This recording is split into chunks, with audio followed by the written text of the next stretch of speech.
Hello there YouTube, you're with gothatfunk, and as many of you are already aware from my last video, myself and LatumWay are having a little musical exchange where I recommended he listen to 3 old prog rock songs from the 70s because that's like my favorite genre and time period of music, and he wanted me to listen to 3 songs of his recommendation, which of course are more modern, and sort of give my views about what I thought about the music, the bands, whatever. And so I just literally finished watching all 3 of the music videos.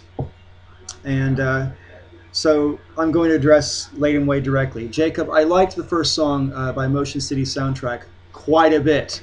I'm a huge fan of the Jam, who were out in the late 70s and early 80s. And it really reminded me of a sort of updated version of the Jam in terms of its musical style. I found the tune was catchy and energetic, and I could really see myself listening to that over and over and over again and having no objection.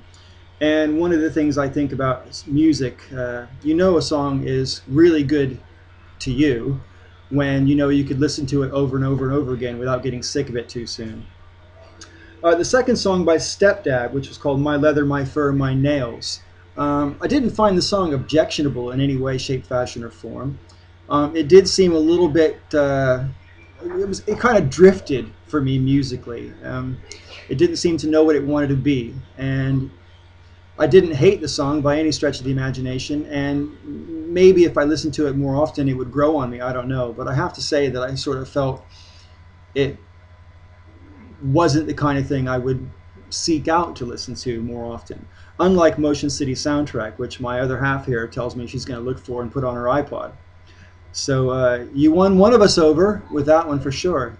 And since it's going to be on her iPod, you can count on the fact that I'll be hearing that Motion City Soundtrack quite a bit as well. As for your recommendation by the Hives, I'm relatively familiar with the Hives insofar as I've heard the band before. Couldn't name any of their songs, I've got to admit. And that sort of modern version of punk, for me, I hate to fucking say this because it makes me sound like an old fuddy-duddy, but when it comes to punk, I'm not against sort of more modern punk bands, but quite frankly, the Hives, what song was it? What's the Spell, Go to Hell? To me, it was a bit of a... I don't know. Quite honestly, it didn't seem sincere. It sounded like they're trying too hard to be punky.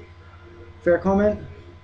Yeah. See, that to me. It just put it this way, Jacob. I was grateful it was only 1:41 long. You know, I'm quite happy to listen to anything for 100 seconds, but no, it just wasn't my cup of tea, and it probably put me off the Hives permanently. So yeah, I don't have the Hives. I hope that you've listened to all 3 of my songs in full with headphones on, and I look forward to hearing what you got to say about that stuff. I don't necessarily expect you to love it or anything like that, but I'd be very interested to hear your point of view on that. And just a real quick thing before I go, I got a video response this morning from Bionic Dance, who basically said she tried to listen to all 3 of the songs I recommended to LatumWay, and she couldn't get through any of them. Kate, for what it's worth, you're not alone. I know plenty of people who just find prog rock boring. My girlfriend calls it church music, which I think is a little bit unkind. But anyway, suffice to say, you know, just be grateful that I didn't link any of the really long prog songs. I mean, the longest one I linked was And You and I, and that's like 10 minutes, I think. But there's quite a few songs by Yes that are in the 20-minute range. And for people who have ADD, as you say, it's just never going to wash. So anyway, thanks for having a go at listening to the music, guys. I really appreciate it. And LatumWay, I look forward to your next video response on the subject. I've got another video on the topic of music. In fact, I've got like 3 more videos on the subject of music that I'll be putting out in the next couple of weeks when I can get around to it. The next one is going to be about iPod psychology. So look forward to that. Anyway, thanks for watching, everybody. Until next time, may all your ups and downs be ups.